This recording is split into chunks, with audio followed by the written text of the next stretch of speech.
হাসিনার জেলে আমাকে যেতে হয় নাই, হাসিনাই দেশ ছেড়ে চলে গেছে। যেটাতে আমি হাইকোর্টে খালাস পেয়ে গেছিলাম, সেটাকে আবার পুনর্জীবিত করে হাইকোর্টে নিয়ে এসে আমাকে 9 বছর জেল দিয়েছিল। মাননীয় স্পিকার, সেদিন তো আপনি অন্তর্বর্তী সরকারের মুক্তিযোদ্ধার সংজ্ঞা বলে দিয়েছেন। সুতরাং ঢাকা শহরে আমরা যারা ইনফর্মাল গেরিলা ওয়ার করেছি, আমরা তো মুক্তিযোদ্ধা না। মাননীয় স্পিকার,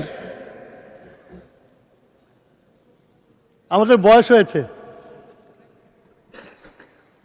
হয়তো এই পার্লামেন্টে হয়তো আমার জীবনের শেষ পার্লামেন্ট। আমরা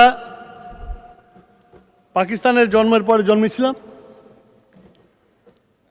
আমাদের কৈশোর যৌবন কেটেছে পাকিস্তান আমলে। ছাত্র অবস্থায় শিক্ষা কমিশনের বিরুদ্ধে আন্দোলন করেছি,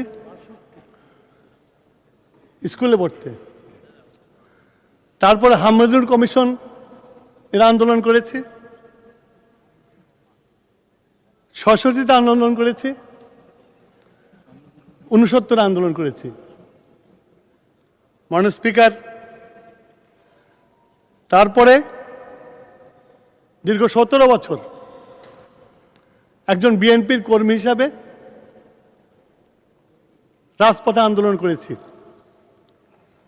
শেষ পর্যন্ত ফ্যাসিস্ট হাসিনা একটা মামলা দিয়ে, যেটাতে আমি হাইকোর্টে খালাস পেয়ে গেছিলাম, সেটাকে আবার পুনর্জীবিত করে হাইকোর্টে নিয়ে এসে আমাকে 9 বছর জেল দিয়েছিল 22 সালে। তারপর দেশ ত্যাগ করে চলে গেছিলাম, কারণ হাসিনার জেলে যাব না। আমার নেত্রী, দেশনেত্রী বেগম খালেদা জিয়া, গণতন্ত্রের মা, তার উপরে যে অমানবিক নির্যাতন করেছে, সেইটার জন্য বলেছি যে হাসিনার জেলে যাব না। হাসিনা যতদিন আর বেঁচে আছে ততদিন দেশে ফিরবো না।